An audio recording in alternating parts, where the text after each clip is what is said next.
We didn't think much of it when we left camp. The fire was already dying, low orange coals flickering under a single log. Jesse stood up first. Said we needed more wood before it went out completely. Ryan joined him. I followed. Kyle stayed behind, sitting cross-legged with his flask, staring into the embers like they were telling him something. He'd been quiet all day, quieter than usual. Not sad or mad, just distant. Like a thought that couldn't settle. We crossed the creek behind camp, just a short hike to where we saw a fallen birch earlier. Still plenty of light. The moon was full, casting that silver wash across the ground. Every step we took crunched over leftover snow and brittle twigs. The forest felt open, hollow in that early spring way when winter's still holding on. The weird thing was, none of us talked. Usually we'd joke, toss insults, do dumb impressions of each other. But not that time. We just moved. Gathering wood. Snapping limbs. A quiet, mutual hurry. I remember glancing back at camp once. It was barely visible through the trees. No movement. Just the weak flicker of the dying fire. Kyle was still there. Still sitting. We weren't gone more than 10 minutes. But when we got back, the fire was burning. Really burning. Flames 2 feet high. Crackling. Wood stacked clean in a pyramid. Like someone had just fed it and walked away. We froze at the edge of the clearing. No one said anything at first. Then Ryan asked the question we were all thinking. Did Kyle do that? Jesse whispered, we had all the wood. The fire roared, like it hurt him. And then someone stepped into Kyle's tent. Not out. In. From the outside. But we hadn't seen anyone. And Kyle was still sitting by the fire when we left. Or we thought he was. None of us moved at first. We just stood there, half hidden in the trees, staring at the tent flap that had just shifted. That brief ripple of fabric burned itself into my mind. It didn't flap from the wind. It moved. Like someone brushed past it.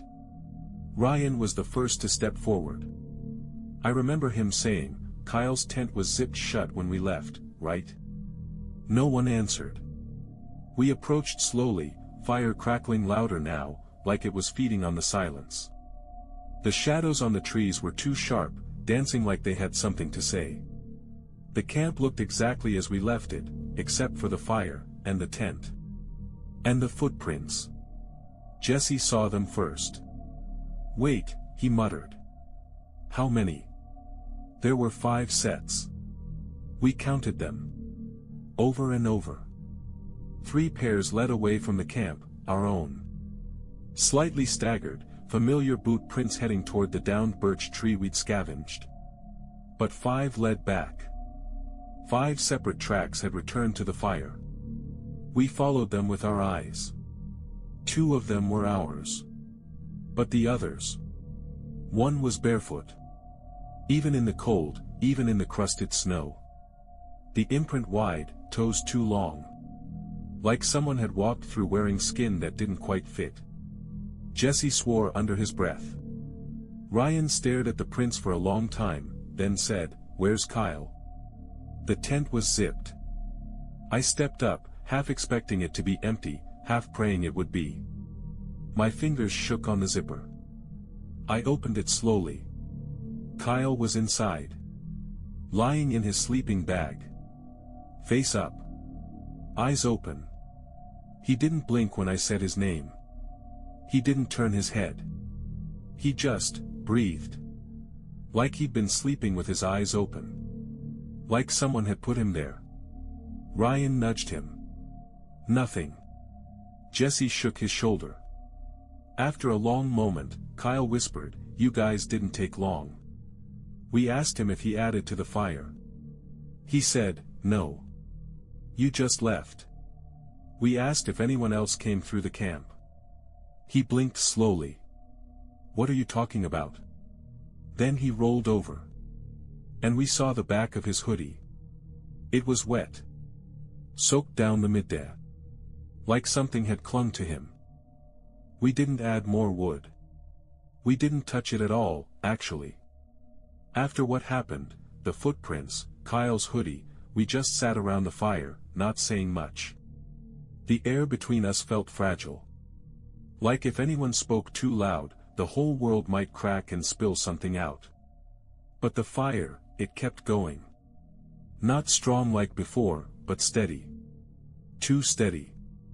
Coals that should have cooled hours ago glowed hot and alive. Even when the logs burned down, the flames just hung there. Dancing in place, like they didn't need fuel. Like they were performing for someone. I remember checking my watch around 2:30 a.m. We hadn't added a single branch since we came back. Yet it still burned. Jesse finally broke the silence. Said he couldn't sleep. That he kept hearing something behind his tent. Ryan offered him a flask. It's just the wind. But we both knew there was no wind. I stayed close to the fire. The light felt safer than the dark, even if the light didn't feel right either. At some point, I noticed Kyle was staring into the trees. Not just spacing out. Not drunk. Locked in. Focused. I followed his gaze. There was nothing there. But I got this feeling. That familiar, ancient instinct in the back of the spine that says, something is watching. That's when the smell started. Not strong. Not rotten. Just, wrong. Like burnt leaves and wet fur. Faint, but creeping. Ryan stood up, flashlight already in hand. He swung it once across the trees. Nothing. Swung it again. Still nothing. But I noticed Kyle blink. Not in fear. In recognition.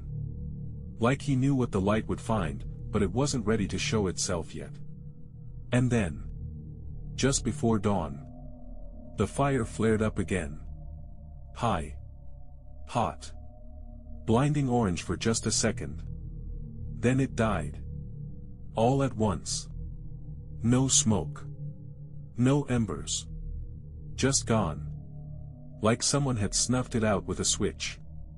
And that was the moment we heard it. From just beyond the tree line. Our own voices. Laughing. Calling to each other. Exactly the way we sounded earlier that night. At first we thought it was an echo. You know how sound bounces weird in the woods, especially at night. Maybe we talked louder than we thought earlier. Maybe the trees threw our voices back at us. But this wasn't that. This was us, exactly us. Tone for tone. Every laugh, every shout, every breath between words. Perfectly repeated. We sat frozen around the dead fire pit, each of us silently listening to ourselves moving somewhere out in the dark. I heard my own voice say, "Come on, man, it's just over this way." And Ryan's, "Jesse, don't be a bitch." Then Jesse's laughter, that kind of wheeze laugh he does when he's holding in real fear. The exact same laugh I'd heard just before we crossed the creek earlier. But we were all right here. Silent. Still. Staring into the woods. Kyle stood up first. Said nothing. Just walked toward the tree line. I grabbed his arm. "Dude, what are you doing?" He looked at me like I was the one acting strange. "I just heard Jesse call me." "You're Jesse," I said. He blinked. "No, I." He looked around, confused. And for a split second, his face shifted. Not changed. Not like in a movie. More like he wasn't sure what expression to make. Like someone trying on a face and not sure if it fit. Then the voice called again. "Kyle. You comin'? We found something." Jesse stood slowly. "That's not me." Ryan just whispered, "I know." No one moved for a long time after that. We stayed up till sunrise. Every so often, the voices would return. Getting better. Faster. Like someone, or something, was learning how to be us. We waited until the sun was high before doing anything. The fire never came back. Just ash and cold stone where it had roared hours earlier. No smoke. No leftover heat. Like it had never burned at all. We were all running on fumes. Nobody ate. Nobody spoke much. Ryan was the one who finally said it, "We need to check the perimeter." He meant, we need to see if something's out there. But none of us wanted to be the one to say what. So we geared up, flashlights, knives, layered jackets, and started a slow circle outward from camp. 10 yards. 20. Just enough to get past the tree line. And that's when we saw it. A tent. About 50 yards from ours. Tucked low behind a ridge of moss-covered stone, half hidden by branches someone had clearly placed on purpose. Not like it had been left behind. More like it was meant not to be found. It wasn't one of ours. Wrong color. Wrong shape. Old. Dirty. It looked like it had been there for weeks, maybe months. But it hadn't been there yesterday. Jesse whispered, "Someone squatting out here." But he didn't believe it. None of us did. Ryan called out, "Hello? Anyone in there?" No response. He stepped closer. That's when we saw the zipper. Open. About halfway down. Torn slightly at the seam, like someone had pulled it hard in a hurry. Ryan crouched low, angled his flashlight inside. He went pale. Didn't say anything at first. Just slowly stood and turned to us. "It's our tent," he said. "What?" He swallowed. "It's laid out exactly like ours. Same sleeping bags. Same packs. Same gear." Jesse said, "You mean similar?" Ryan shook his head. "I mean identical. We went in one at a time." He was right. Everything was ours. Same brands. Same scuff marks. My initials scratched on a stove lighter I thought I lost 2 years ago. Even our boots were there. But that wasn't the worst part. At the far end of the tent, under a bundled sleeping bag, was a fourth person. Face turned to the wall. Hair just like Kyle's.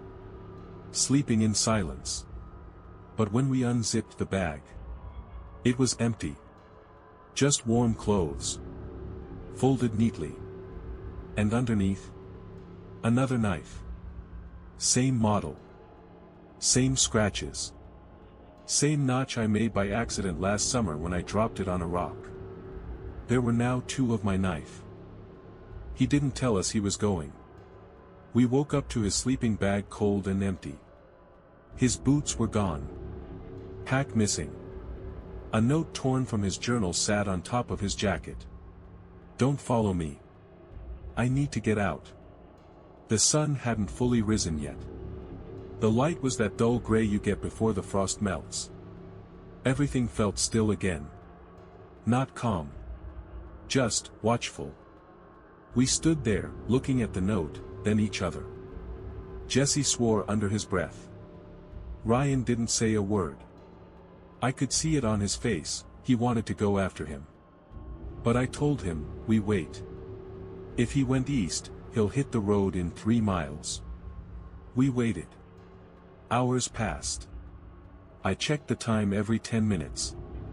Nothing. Then. Footsteps. We heard them crunching snow near the creek. Slow. Steady. Relief hit first. I thought, he made it back. Maybe he hit the road and circled around.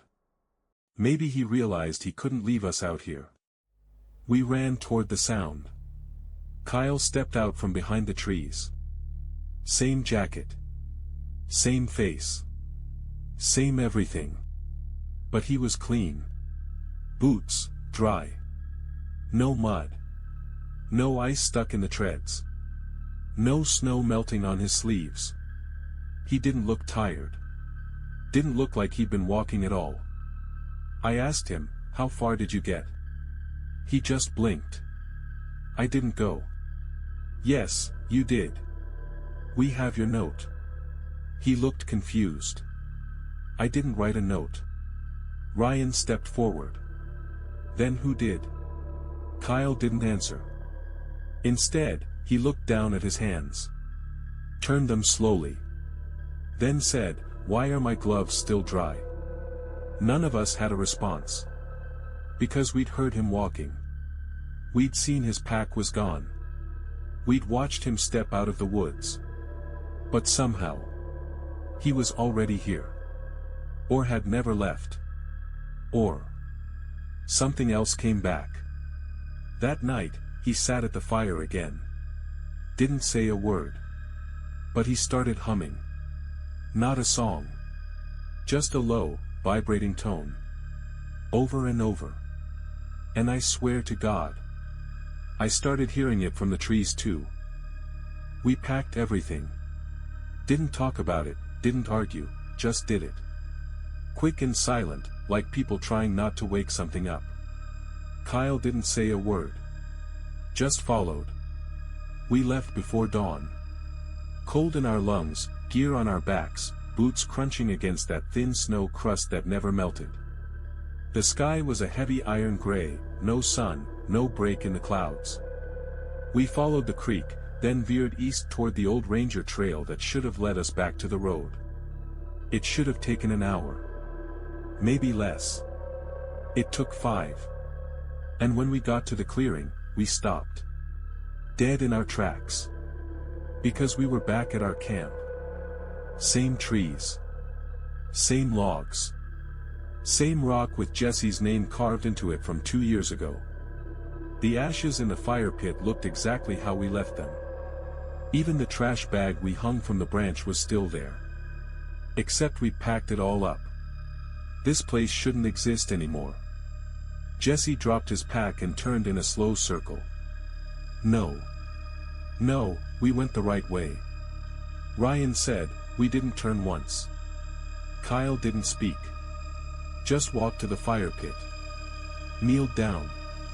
Picked something out of the ash. Held it up.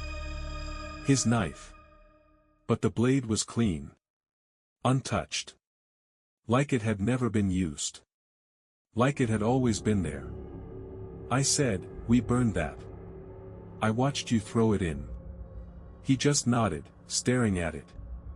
Then said, "We didn't leave. We only thought about leaving." We stood there for a long time. Not moving. Not breathing. And then we heard it. Footsteps. Coming from every direction. Dozens of them. All walking toward the clearing. Same pace. Same rhythm. Like a group of people who had memorized how to walk like us. We ran. I don't remember choosing to. My legs just moved. The sound of those other footsteps coming in, too many, too even, it broke something in me. Primal instinct took over. Jesse tripped. I helped him up. Ryan vanished behind a tree and reappeared in front of us 10 seconds later. At least, I thought it was him. He looked shaken. Pale. But he was running beside me. We didn't look back. Couldn't. Because I knew if I turned around, I'd see something wearing my face. We made it to the ridge. That same creek from the first night. Same sound. Same bend. But something was wrong with the sky. It didn't brighten. Didn't darken. It just hung there, perpetual gray, like time had flattened. Ryan yelled. Said he saw a road. We pushed through the tree line. And burst out into gravel. The service road. Same one we drove in on. And there, right where we left it. My truck. I can't explain the relief. It felt unreal. Like coming up for air after being underwater too long. We jumped in, Slammed the doors, locked them. Didn't speak. I turned the key. Engine started. Radio flared on. White noise. Then. A voice. Not loud. Not in English. But mine. My voice. Mumbling something soft.